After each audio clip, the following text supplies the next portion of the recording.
إذا الكرة مع اسماعيل ربيع حارس مرمى فريق نادي الشباب، وبالتوفيق ان شاء الله للفرق الاماراتيه التي لم تفلح اطلاقا في الثلاث نسخ الاخيره، كانت تفشل تماما في بطوله المجموعات وتخرج ايضا من دور المجموعات. محاوله محمود يطلع بعرض الملعب راسيه في الجول، تلعب تمرر في الجول، جول يا سلام. هي ويا ساتر على فريق نادي الشباب والجوارح. يا سلام، كرة ما رضت تدخل ابدا، ما رضت تدخل ابدا، ولكن غصب طيب دخلت، غصب طيب دخلت. يا سلام يا سياو، يا ولد على سياو، المراوغة، التمريرة، المهارة، القدرات، الامكانيات.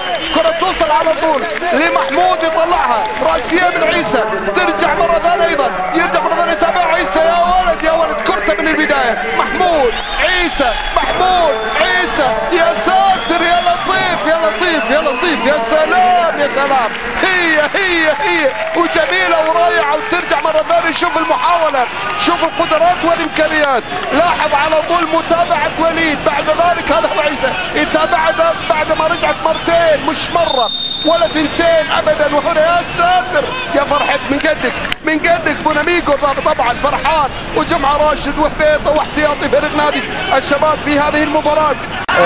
فيلانويفا يلعبها حيدروف، يتقدم حيدروف، عدى من الاولاني، ياخذ كرته، يواجه ويشوط، ترجع الكره من الخلف على طول الان لمين لكيزا. الكره معاه كيزا، يلعبها لوليد، يطلع بعرض الملعب راسيه بالجول، جول يا مبخوت، يا رهيب، يا رائع يا عيسى، يا عبيد، يا رائع ويا رائع تماما. نعم بالراس، عملها بالراس، سجلها. كرة بعرض الملعب، ولا اروع ولا احلى.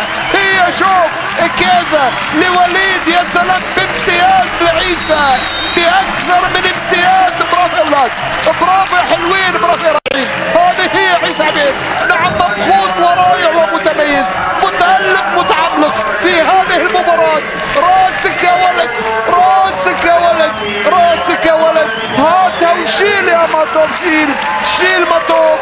حارس المرمى قاعد يشيل الهدف الان. اذا عيسى عبيد متخصص في ان يضرب بقوه في مرمى، في مرمى نفيتش الاوزبكي في هذه المباراه. اذا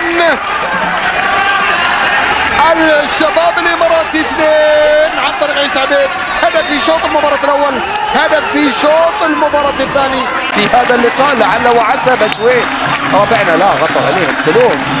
كرة على طول الآن، هيو جدا، جول يا سلام يا سلام يا عزيز بيك حيدروف. وانت بيك يا بيك، مش معقول. رصاصة الرحمة خلاص، رصاصة الرحمة. واقعد يا ابو نمير، اقعد يا ابو نميجو، لان ربعك عملوها، ربعك الحقيقة طمنوك، ربعك وربعنا بعد، مش ربعك بس. هذه هي الان من ضربة ركنية تصطد في احد اللاعبين، كثر خيرك، تصطد في احد مدافعين فريق نيفيتشي الاوزبكي. هذه هي، شوف اصطدت في بين ياب علي جنوف، هذا حيدروف يلعبها، شوف، وهذه هي او في بولاتوف. على كل حال في النهاية هذا شيلماتوف، والله انك شلت اليوم، شال 3 أهداف شيلماتوف، هدفين من عيسى عبيد في الشوط الاول والشوط الثاني، وهدف قاتل وغير عادي كان من حيدروف كذلك من ضربة